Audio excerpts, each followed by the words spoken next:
Aujourd'hui, je suis chargé de mission en Europe avec pour charge d'animer le partenariat que l'UPEC a engagé avec les universités d'Aurora.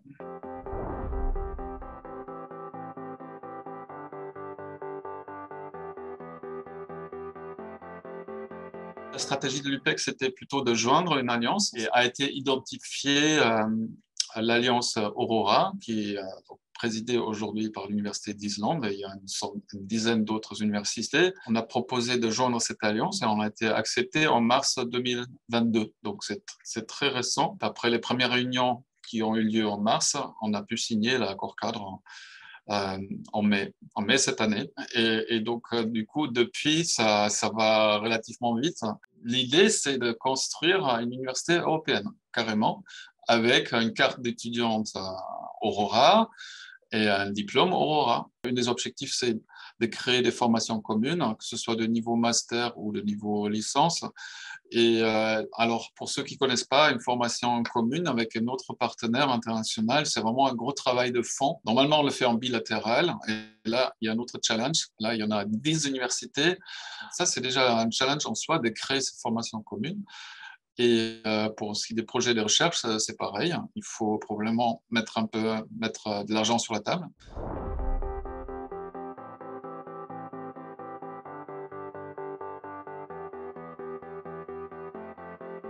Donc, on rejoint cette alliance. Donc, les domaines pilotes, il y en a 4. Il y a développement durable et changement climatique. Il y a société digitale et citoyenneté globale.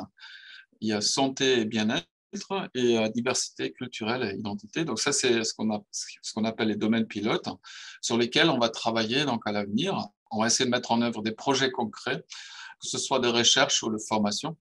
Et dans ces domaines-là, qui sont les domaines pilotes de l'Aurora et qui sont des thèmes particulièrement bien développés à l'UPEC. Et du coup, ça va être relativement aisé de créer des projets parce qu'on se ressemble.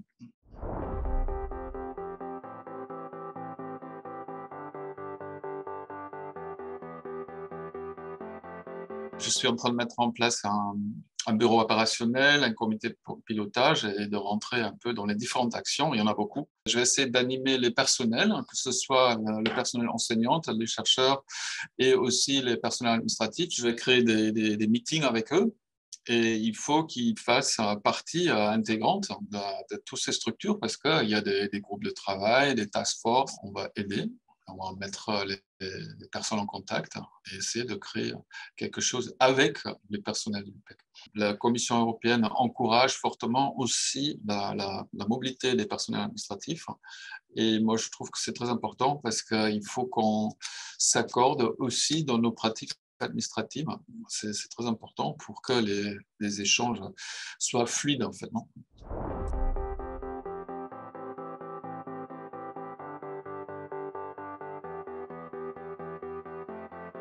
La plus grande valeur ajoutée pour les étudiants, pour moi, c'est justement ces formations communes où il s'agit toujours de faire une formation, un cursus, et qu'à la fin, on a plusieurs diplômes en fait. Non, ça, c'est très, très demandé par les étudiants. On a ça avec plusieurs universités, à l'UPEC, à la faculté des sciences par exemple. Il y en a 22 à l'UPEC de ces formations à double diplomation et c'est très, très demandé, c'est très attractif pour les étudiants.